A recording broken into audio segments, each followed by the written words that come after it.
Bermula apabila Ustaz Ungku telah bersedia, dipersilakan.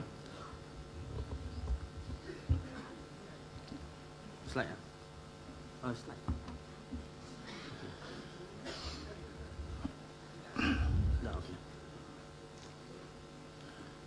Baik, soalan yang pertama kepada Ustaz Salman. Adakah pemikiran Syekh Nazim menurut Ustaz Salman sesat atau tidak sesat? Pada pandangan saya, Ya, sesat atau tidak? Just either one of the two lah. Oh, kalau begitu sesatlah. Okey. Yalah, kita punya dialog pun is basically on two premise kan. Setuju atau tidak untuk sesatkan figure seperti Syekh Nazim? Pertama, kita dah buktikan beliau ada pendidikan agama. Yang kedua, pengiktirafan daripada ramai ulama. Yang ketiga, walaupun di Malaysia ada isu tapi fatwa yang lain tidak ada isu. Dan mempunyai murid-murid yang hebat dan banyak jasa kepada dakwah Islamiah mengislamkan ramai non-Muslim. Setuju atau tidak untuk menyesatkan figure yang sebegini memerlukan kajian yang mendalam? Setuju atau tidak setuju? Sebab itulah kita bagi 30 buku sekurang-kurangnya untuk baca dan perlu kajian mendalam untuk menyesatkan orang seperti ini. Baik, setuju. Alhamdulillah. Adakah Salman Ali merasakan telah melakukan kajian yang mendalam? Ya atau tidak? Setakat pengkajian kita, ya. Baik. Untuk kita katakan kajian mendalam dan dapatkan gambaran yang lebih tepat, selain daripada kaya guru tersebut, ya, yang to be Muslim tu, kita juga perlu tabayun, especially kalau bukan daripada hasil tangan beliau sendiri, bersama murid-murid utama guru tersebut yang masih hidup. You know, this really what your guru said or something. Setuju atau tidak? Sumber maklumat ada banyak. Kalau ada ramai murid, perlu mendapatkan sama ada semua murid itu, Adnan, Hisham, Muhammad Adil, GF Haddad, semua perlu dilibatkan sebab semua adalah muridnya. Jika ada transkrip ucapan, transkrip itu perlu dilihat autentisitinya. Ada tak dah Ustaz Salman sebut ramai tokoh tadi, menghubungi tokoh-tokoh tersebut dan over and above tokoh-tokoh yang Ustaz Salman sebutkan tadi, menghubungi Syekh rasmi Tarekat Haqqani yang berdaftar secara rasmi di Negeri Sembilan, because kita tahu dia akan membentangkan dan baru didaftarkan, ada atau tidak secara jujur? Tidak ada dan tidak ada keperluan, dan Jilsah Turuk, jawapan telah dijawab, tidak ada. Berarti sebelum tu Saudara Salman bersetuju bahawa untuk mendapatkan dapatan yang mantap, yang mendalam, ya, kerana ada berlaku step-step verifikasi, dan jawapannya tadi tidak dilakukan. Terima kasih. Ada atau tidak Salman Ali, ini saya dah tanya tadi, semua tokoh yang disebut 5-6 tadi tidak dihubungi. Baik, ini juga kita agak curious, so kita tanya secara jujur, ketika Ustaz Salman menghantar teks, screenshots dan rujukan kepada LG pada 7 Mei, adakah ketika itu Ustaz Salman sendiri telah membaca semua rujukan yang dihantar tersebut, yang mana bila kita cek is about 24,000 muka surat? Ustaz Salman dah baca sepenuhnya atau tidak? Secara jujurlah. Soalan ni saya suka sebab soalan ni kononnya nak menunjukkan credibility orang yang baca. Tidak, kita ada research team yang go through all that. Ya, maknanya sebagai team dah go through all the 24,000, honestly, you know that? Yes. Okay. Terima kasih. Dan bukan nak tahu, it's not about your credibility per se, it's about boleh ke kita nak sesatkan Syekh Nazim? Because if you submit and you haven't read these things, then mungkin ada benda-benda yang boleh di-explain oleh tempat yang kita tak read. You know, one portion might explain the other portion. Tapi malangnya buku yang kita bagi pun tak baca, kemudian buat assumption yang kita tak bagi. Okay, that is your sangkaan, saya tak boleh nak ubah. Ada dalam pembentangan saya berkaitan dengan cerita air delima, kalau baca dalam mesin Ocean tu ada dalam tu, tapi tak baca, tak apalah. Ya, macam sama juga ya, kita ada team, So Ustaz mengenai tasarruful aulia, mengenai bertukarnya air arak kepada delima, sebenarnya ini dalam perbincangan karamah. Antara karamah yang disebut oleh Imam Az-Zubki dalam Tabaqat Syafi'iyah, antara yang dalam 20 lebih itu, iaitulah merubahkan air daripada air arak kepada air biasa. Ini perkara-perkara yang termasuk dalam khawarikul adat. Jadinya kita tak bolehlah jadikan sebagai menyesatkan, mengeluarkan seseorang itu daripada ahli sunnah wal jamaah dari kenyataan-kenyataan seperti itulah. Baik, terima kasih Bapak. Actually that's not the point. Yang itu saya dah terangkan, tapi bagus ya, untuk penambahan ilmu kita tak ada masalah. Cuba kita dah terangkan bahawa berubah itu harus, dan kalau berubah hukum boleh berubah ya. The point yang Ustaz Salman cuba nak canon adalah kita tak baca, tapi saya explain as a team saya tak baca semua tapi team baca. Jadi saya terlepas pandang itu biasa. Okay, just nak tahu ya, because some of the videos that you send in Turkish and kadang sometimes pun very tak clear, dah tua, dah uzur. Salman sendiri adakah tahu bahasa Turki dengan baik? Mana boleh faham bahasa Turki? Boleh saya pilih untuk tak jawab soalan ni? Boleh. Okay. Tapi yalah, kalau sebenarnya tahu, saya tak tahu saja je. Okay lah. Sebab itulah saya pun terfikir kalau tahu mesti jawab tahu kan. Okay, tak apa. So kalau macam tu tak ada check lah ya, untuk syekh terjemahan tu betul ke tak betul, tak ada. Okay, so itu yang kita bimbang ya, sebab we want to say somebody sesat, but then we based on videos in Turkish and we haven't checked what is actually being said in the videos and we say this and that, memang tak cukup tak memenuhi lah keperluan untuk menyesatkan.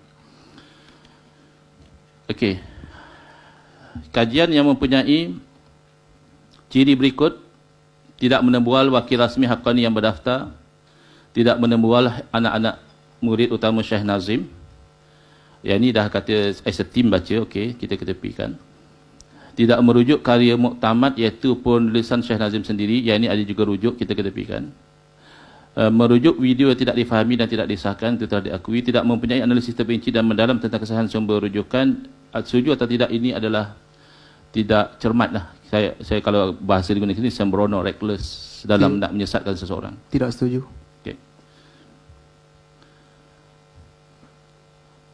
Okay, ya, walaupun tak setuju, saya tak perlu tanya soalan ini, tapi still kita boleh nilai lah, kita tak perlu terikat dengan ketidaksetujuan Ustaz Salman ya. Baik, seterusnya ada atau tidak mana-mana ulama Asy'ariyah? Kita tahu ya, hatta di kalangan Asy'ariyah pun ada isu tertentu mereka khilaf sesama mereka, mungkin isu Yaqazah, Imam Hajar sekarang ni ada penilaian sendiri dan sebagainya. Tetapi ada atau tidak di kalangan Asy'ariyah yang semua ni dia tolak? Yaqazah dia tolak, Nur Muhammad dia tolak, tarikat dia tolak, istighasah dia tolak, tabaruk dengan makam para wali dia tolak. Ada tak di kalangan Asy'ariyah yang tolak semua? Kalau dia khilaf dalam salah satu je mungkin, tapi tolak semua, ada atau tidak? Tajuk kita bukan tentang Asy'ariyah, jadi saya tak ada keperluan untuk jawab soalan tu.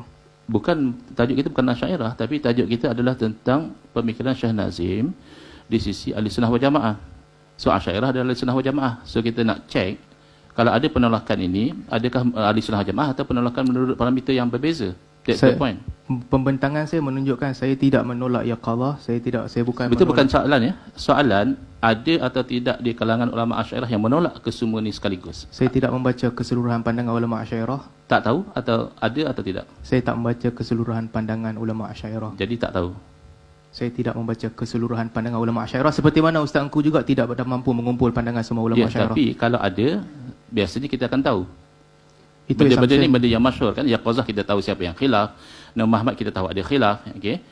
Jadi soalannya quite simple, tanpa membaca keseluruhan pun, as long as apa yang Ustaz Salman Ali tahu, ada atau tidak di kalangan ulama Asy'ariyah yang menolak kesemua sekaligus? Untuk mengisbatkan ada, anda perlu membaca kesemua pandangan ulama Asy'ariyah. Saya dah kaitkan soalan saya tadi setakat yang Ustaz Salman tahu. Setakat yang saya tahu, saya tak jumpa. Okey, terima kasih. Ustaz Salman tahu tak yang menyesatkan semua sekaligus adalah ulama Wahabi, iaitu Syekh Ibn Baz. Syekh Ibn Baz menolak kesemuanya, Yaqazah dengan bentuk yang kita terangkan. Saya tunjuk di sini balik ya. Nur Muhammad. Tidak. Tak tahu. Tidak. Bukan tak tahu, tidak. Mana Syekh Ibn Baz menerima? Ramai lagi orang yang menyesatkan perkara-perkara, menolak perkara-perkara begitu, dan ramai lagi ada Wahabi yang menerima perkara demikian. Okey. Ibn Taimiyah menerima berlakunya Yaqazah. Baik, tapi Ibn Taimiyah bukan Wahabi ya. Oh gitu ke? Okey. Wahabi kan mai kemudian. Oh. They want the things very basic lah. Ibn Taimiyah kurun ke-8, Wahabi kurun ke-12. Sebenarnya tak ada siapa pun menolak Yaqazah. Semua orang yang berakal percaya apabila serotonin dan dopamine berada pada tahap yang berbeza, ada kemungkinan untuk melihat sesuatu yang orang lain tak lihat.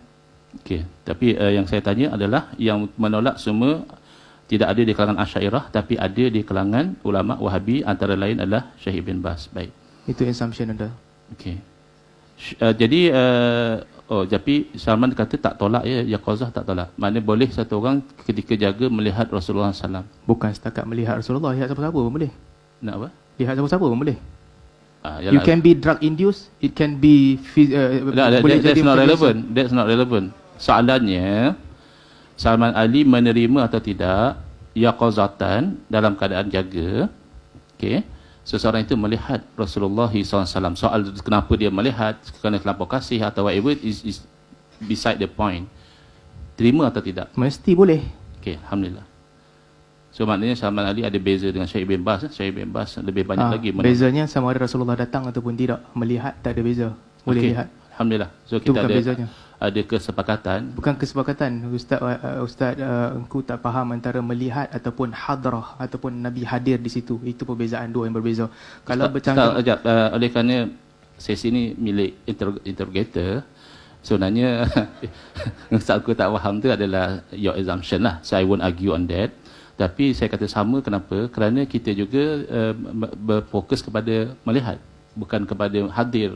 Kalau hadir akan tanya ruh atau jasad dan sebagainya. So that's your assumption. So please keep your assumption to yourself. mana teks? Sesi bertanya Ustaz Salman dah habis. Boleh minta izin untuk bertanya. Okey. Saya teruskan ya.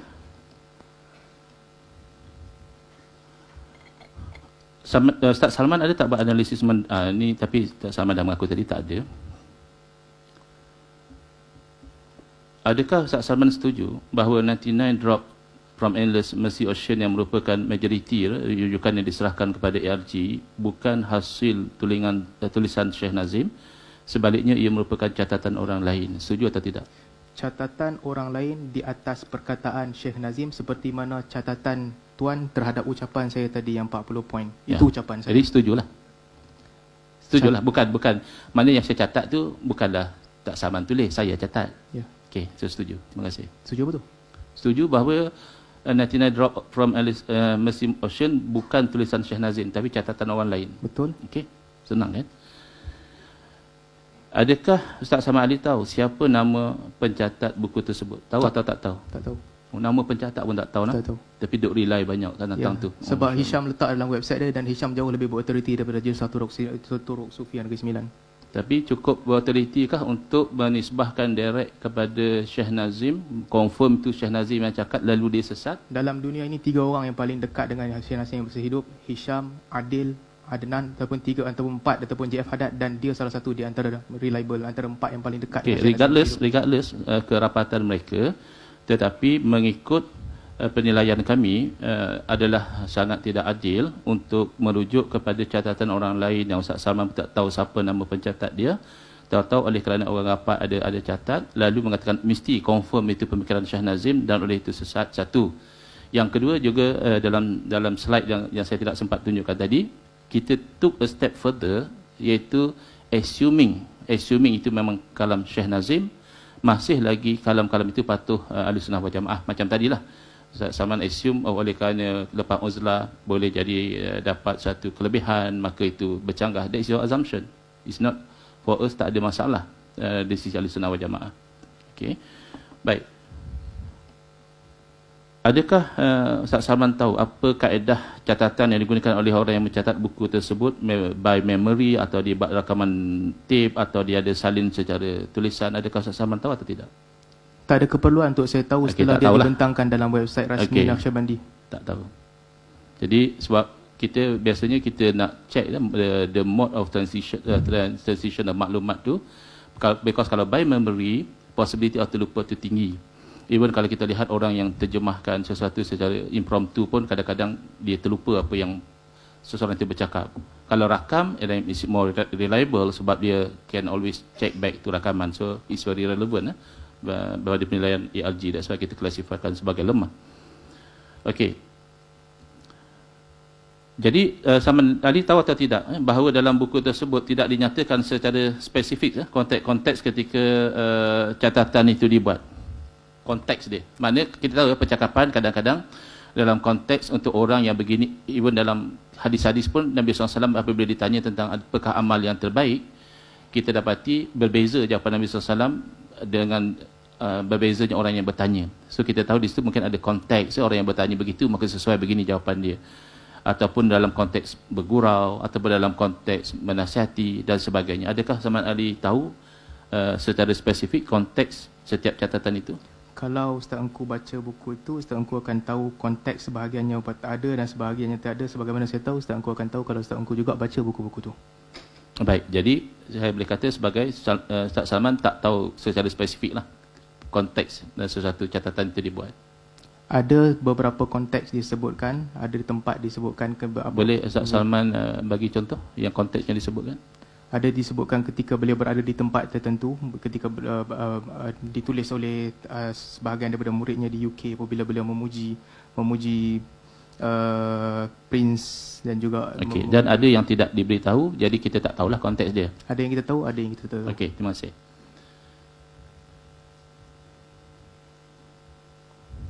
Ya, ni ISBN ada tak? Agak-agak simple soalan dia. Tak keluar dah. Mungkin boleh show. Okey. Ada atau tidak ISBN untuk buku 99 Drop from Alice Mercy Ocean ni? Sebagai orang yang nak mengambil daripada ni, Ustaz Salman perasan ada ISBN atau tidak buku ni? Dalam mahkamah boleh menang dengan isu teknikal kerana tidak ada direkod. Tak jawab soalan ya. Kita bukan dalam mahkamah. Ini just simple question of ada atau tidak saja. Ia dibentangkan di dalam laman web rasmi Naqsyabandi yang run by Hisham tak Qabani. menjawab soalan ya. Soalannya ada atau tidak ISBN. Itu je, ada atau tak ada atau tak tahu. Autoriti mengetahui adalah apabila ada dalam laman web Naqsyabandi dan dia terdapat dalam laman web yang rasmi dirun dan diiktiraf oleh Hisham Qabani. Okay, saya take it as Ustaz Salman tak nak jawab soalan ni secara direct and go to something else. But as I said lah, it's not a debate. Kita bukan nak melihat siapa menang siapa kalah. Kalau kita dapat fakta tu, it's fairer to make analisis yang ilmiah. Okay, tak apa. Maybe it's bad habits die hard.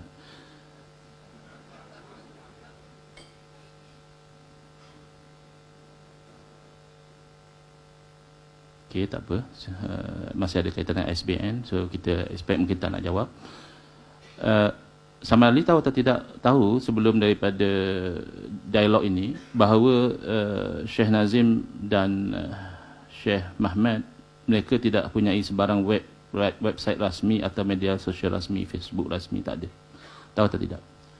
Saya tahu keseluruhan yang dilakukan oleh tokoh-tokoh besar Naqsyabandi, di antaranya Mahmad tidak ada website rasmi dan ada Sultanat TV yang mengumpulkan video-video Syekh Nazim, ada website yang dirun oleh Hasan Dik dan ada website yang dirun oleh Hisham Qabani dan saya tahu. Jadi saya boleh kesimpulan Salman Ali tahu bahawa mereka tidak ada website rasmi. Setuju? Ni dua Muhammad orang ni. Adil tak ada, Hisham ada. Syekh Nazim dan Syekh Mahmad. Tahu tak? Syekh Nazim telah pun meninggal dunia dan beliau membenarkan orang menyebarkan idenya. Yang masih hidup sekarang ini ketua Naqsyabandi di wilayah Asia, Mahmad tidak ada. Ketua Naqsyabandi di Amerika iaitu Hisham ada. Okey. Soalan yang dijawab adalah Syekh Mahmad tidak ada website rasmi, Syekh Nazim juga tidak ada website rasmi. Terima kasih. Sebab ini ada authoritative two authoritative person untuk memahami pemikiran Syekh Nazim. So Syekh Hisham ada website rasmi atau tidak kita tak tanya, because dia tidak mewakili authority dalam memahami pemikiran Syekh Nazim. Okey. Ustaz Salman Ali setuju atau tidak bahawa telah turun PDF buku tersebut dari sumber yang tidak rasmi? Setuju atau tak setuju? Maknanya bukan daripada sumber Syekh Nazim, bukan daripada sumber Mahmad Adil. Hisham tetap rasmi. Tak. Hisham doesn't represent pemikiran Syekh Nazim. Hisham dipuji oleh Syekh Nazim. Memuji seseorang doesn't mean saya puji Salman Ali, saya tidak menjadi Salman Ali wakil saya untuk bercakap bagi pihak saya. Okay, next. Tak apa. You cannot exclude second person in charge in Naqsyabandi as a scholar in Naqsyabandi and authority. Yalah, tapi dalam mendapatkan satu benda rasmi, kita kena dapat daripada orang yang berautoriti dalam tarikat tersebut. Tapi tak apa, Salman Ali mengambil pendirian yang berbeza daripada pendirian kami, so we agree to disagree. Okay. Cuma yang penting oleh kerana tidak ada laman rasmi daripada kedua-dua tokoh tadi, walaupun Ustaz Salman tak memilih untuk tidak menjawab, kita boleh faham tidak diambil daripada sumber yang rasmi. Okey. Ada atau tidak Ustaz Salman merujuk kepada Syekh Muhammad Adil tentang status kesahihan buku tersebut? Download kita dah lepas. Ada tak Ustaz Salman hubungi Syekh Muhammad Adil untuk memastikan? Just simple ada atau tak ada je lah. Oh, masa macam dah tanya dah tadi. Okey, dah tanya. Okey, saya tanya soalan seterusnya. Ada tak merujuk pada calon rasmi Haqqani yang berdaftar di Negeri Sembilan? They are way worse than authority of Hisham. Apa that's your opinion? I dah cakap tadi, we can agree to disagree. Cuma just answer the simple question. Harap boleh tunjukkan slide ya, supaya we boleh benefit. Rujuk atau tidak calon rasmi Haqqani yang berdaftar di Negeri Sembilan, ada atau tak? Ada rujuk atau tak ada rujuk? Tak ada. Okey, terima kasih. Ada atau tidak pengakuan yang Ustaz Salman Ali jumpa dan boleh buktikan bahawa Syekh Nazim mengaku bahawa buku itu kandungannya sahih? Buku-buku itu dibentangkan dalam web Naqsyabandi dan sebahagiannya endorse by Syekh Nazim Haqqani, ditulis di hadapan dan disebarkan. Dan dalam pembentangan introduction yang Hisham buat terhadap Syekh Nazim ketika kehadiran Syekh Nazim di Birmingham, kata Hisham, now I represent to you Syekh Nazim. After Hisham kata you might find his idea cemented dalam buku-buku Mercy Ocean. Nazim duduk di situ, dia dengar ucapan Hisham dan dia terdiam diam. Okey. So jawapannya dah tidak ada. Baik, panjang jawab ada tu. Dah ada atau tidak pengakuan Syekh Nazim bahawa buku apa yang terkandung buku somebody represent that you can have his idea from this book and that is not pengakuan. Dalam majlis yang Syekh Nazim ada di situ, Hisham kata kamu mungkin jumpa idea Syekh Nazim dalam buku ni dan dia memperkenalkan Syekh Nazim. Saya faham, saya dah dengar pembatangan dan saya dengar lagi sekali daripada jawapan, saya faham. Tetapi sekarang ni kita jangan lupa objektif utama dialog ini adalah menilai pemikiran Syekh Nazim Haqqani, dan Ustaz Salman mengambil premis bahawa pemikiran beliau sesat, bercanggah ahli sunnah wal jamaah, dan kami mengambil posisi sebaliknya. So therefore we have to verify adakah itu pemikiran beliau atau tidak. Simply because beliau keep silent when somebody kata you can benefit from this book and that doesn't mean that dia dah kata semua buku itu adalah sahih. Dan bila satu buku itu tidak sahih, tidak bererti kesemuanya palsu. Itu yang Ustaz Salman kena jelas. Pendirian ERG bukan memalsukan, tetapi it's not safe to rely on something yang tak sahih untuk menyesatkan, mengatakan itu pemikiran seseorang, lalu berdasarkan assumption tersebut menyesatkan beliau. Ya, itu yang kami maksudkan. Baik. Ada atau tidak dalam pengetahuan Ustaz Salman Ali bahawa Syekh Nazim mempromosi buku tersebut dalam mana-mana rihlah beliau, rihlah ilmiah beliau. Beliau kata buku ini adalah saya punya pandangan dan sebagainya. Ada atau tidak dalam pengetahuan Ustaz Salman? Bukan murid beliau, beliau sendiri. Beliau mempromosi dalam banyak tempat supaya idea beliau disampaikan oleh sesiapa yang mendengar idea. Okey, itu secara umum tak ada masalah. Abaikan bahasa Inggeris beliau yang tak bagus, tetapi idea itu mesti disampaikan kepada orang lain. Okey, yang itu tak ada pertikaian antara kita. In fact, itu lagi menunjukkan bahawa ada possibility bila nak sampaikan sesuatu tapi the English fail him. Now even kita dapat detect juga, sorry to say lah, maybe your English fail you as well dalam memahami setengah percakapan yang Syekh Nazim maksudkan. Misalnya orang-orang yang mengucap hanya dengan lidah tapi hati dia which is munafik, dibakar from within. Tidak menafikan bahawa mereka dibakar. It's just from within itu menggambarkan kekufuran dia itu di dalam. Di dunia dia dilayan sebagai orang Islam, tapi hatta di neraka yang terakhir dia dibakar. Whether it's being burned from within or from outside, it's wrong to say that it's from within, therefore dia tak diseksa. Itu adalah satu salah faham dalam bahasa Inggeris lah ya. Baik. Saya tak kata pun dia tak kata. Okay, tak apa. You can deny but we heard and we understand it that way. Baik. Jadi tak ada beliau sendiri mempromosi. Ada atau tidak buku tersebut diajar di zawiyah rasmi ataupun yang berdaftar di Negeri Sembilan? Kita tahu Tarikat Naqsyabandiyah ini telah didaftarkan di Negeri Sembilan, boleh diamalkan tahun 2018. Ada tak dalam pengetahuan Salman bahawa buku itu diajarkan di situ? Tak ada. Saya ulang jawapan yang sama. Hasan Dik, Hisham Qabani. Jauh lebih kalau nak ulang tak payahlah. Just copy paste balik ya. Jawapan tadi. Iaitu all this person yang Ustaz Salman tak pernah bertanya pada diorang secara peribadi. So that person claim this and that. Tapi the reality is buku tersebut tidak diajarkan di zawiyah rasmi yang berdaftar di Negeri Sembilan. Baik. Buku yang tidak ada nama pencatat, tidak tahu siqah tak siqah, tak tahu kaedah catatan dia by memory or something, tidak tahu konteks spesifik ketika catatan itu, tidak ada pendaftaran SBN, tak ada pengakuan daripada guru bahawa itu beliau yang exactly apa yang beliau kata. Guru juga tak pernah promosi atau gunakan buku tersebut. Dan buku tersebut tidak diajarkan di Zawiyah berdaftar rasmi, dan sumber turun juga bukan sumber rasmi secara insaf lah ya. We put aside kita punya initial stand, because sebagaimana yang disebutkan tadi oleh Al-Fadhil Prof. Madya Dr. Azaimi, we can even change our opinion, no harm. Okay? Doesn't mean you kalah atau apa. In fact, kita menang kalau kita sama-sama insaf. Iaitu, jika mengambil kayu keperibatan hadis, adakah ciri-ciri sudah memadai untuk mengatakan bahawa buku tersebut tidak sahih? Bukan palsu ya, tidak sahih. 9 isu ini, sebenarnya 9 isu ini tak betul kesemuanya sebagaimana yang dinyatakan. Okey, kan kita kata sekiranya, setuju atau tidak? Kalau all the 9 are there, setuju atau tidak bahawa nak mengatakan sumber ini sahih adalah tidak sahih? Dalam hadis ada benda yang dinamakan al-mutaba'ah wa syawahid. Sebahagian hadis yang hasan ataupun okey, kita kan cut short masa benda sikit sebab tak ada isu mutaba'ah atau syawahid. Ini memang dijadikan sebagai sandaran untuk menyesatkan Syekh Nazim Al-Haqqani. So decide untuk tak nak jawab ya? Tak, saya nak jawab. Okey, tapi jawab dengan cerita benda yang tak relevan. Bukan dalam will reduce bukan, our time. Ini relevan. Kalau nak dengar jawapan saya, dia relevan. Saya nampak tak relevan. Dalam hadis mutaba'ah, apabila dua orang menyampaikan perkara yang sama daripada syekh dan diketahui bahawa tidak ada kaitan di antara mereka berdua, itu adalah dalil untuk menguatkan sebahagian riwayat hadis. Berlaku juga di sini yang sama. Ya, itu yang Ustaz Salman claim dari tadi lah. But apa tu, bila kita put all the 9, is the facts. These are the facts yang kita katakan tidak dapat dinafikan. Memang buku tu bahkan sebahagiannya diakui secara eksplisit oleh Ustaz Salman, tak ada nama pencatat. Bahkan Ustaz Salman pun tak tahu apa tu nama dia apa, let alone nak tahu dia tu boleh percaya ke tidak, nama pun tak tahu. Okay, majhul. So whatever yang Ustaz Salman kata tadi kita dah dengar banyak kali. Okay, so we respect your opinion. Tapi based on this, jelas ya bahawa yang dijadikan rujukan utama untuk mengatakan pemikiran Syekh Nazim sesat daripada ciri-ciri ini adalah satu sumber yang tidak sahih. Baik.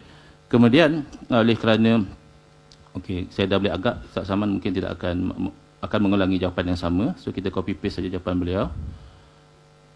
Ini pun mungkin agak yang ni slide kita pakat-pakat buat bahasa sembrono tu, saya rasa agak beratlah untuk Ustaz Salman bersetuju. Tapi the fact is, apabila kita menyesatkan seseorang based on sumber yang tidak sahih, yang tak tahu dan mencatat macam mana dia catat, dia boleh percaya atau tidak dan sebagainya, maka kita boleh conclude bahawa ini adalah satu kajian yang at least careless lah. It doesn't achieve the standard required untuk menyesatkan pemikiran seseorang. Sumber saya adalah sumber yang sahih, berautoriti, dan saya tak setuju. Okay, that is called bare denial. Kalau dalam mahkamah abang cuma deny, tapi fakta adalah sebaliknya. Yeah. Okay, at least it's alright to deny. We can't say anything. Dan tak ada belum ada mahkamah di dunia yang tak ada rebuttal lah. Tak apa, it's okay. Okay, tadi Ustaz Zaman Ali dah jawab, so kita tak boleh tanya lagi. Beliau menerima yaqazah, alhamdulillah. So okay.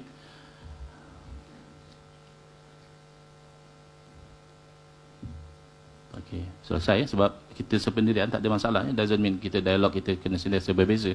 So yaqazah kita sama-sama terima, benda itu boleh berlaku, dan kita juga sama-sama terima that possibility seorang yang mengaku bahawa dia melihat Nabi secara yaqazah boleh saja dia itu berdusta, dan pasti kena ada parameter. Doesn't mean because kita terima konsep yaqazah dan seorang itu mengaku dan mendakwa Nabi SAW pesan begini-begini, dia tidak akan sampai melanggar syariat. That is still the parameter. Ya, kalau once they claim ya, apa yang didapat dalam yaqazah itu bercanggah dengan syariat, dan saya rasa kita sepakat. So alhamdulillah ya, dialog kita menunjukkan ada kesepakatan. So actually kita ada dalam beberapa slide lagi, tapi masa tidak banyak. Saya setakat yang sempat saja ya. So oleh itu minta jawab secara direct. Madad arisna ya Rasulullah, adakah ini contoh ungkapan istighasah dengan orang yang telah meninggal dunia? Ya atau tidak? Ya atau tidak saja. Nabi dah meninggal dunia, kita kata madad arisna ya Rasulullah. Perkataan aghithna ada lexical ambiguity, carry more than one meaning. Dia So atau you- tidak? Tengok masa nak ambil. Saya Dia tak boleh atau jawab tanpa tidak? tahu maksud aghithna. Tolonglah kami, wahai Rasulullah. Ya, perkataan tolonglah kami ada lexical ambiguity, ada beberapa maksud yang berbeza. Bagi maksud Okey. saya jawab. Maksudnya kita minta Rasulullah tolong kita. Tolong apa? Tolong dalam kehidupan kita dapatkan hidayah, dapatkan ilmu, dapatkan kebaikan, Tolong doa Nabi kita tu. doa. Boleh? Okey. Tapi yang lain-lain tu tak boleh. Tolong Nabi doakan boleh, tapi Nabi bagi sesuatu yang bukan ada pada Nabi tak boleh. Terima kasih. Mohon maaf kalau ada terkasar bahasa, salah silap. InsyaAllah dibawa kebaikan insyaAllah. Baik, alhamdulillah. Terima kasih.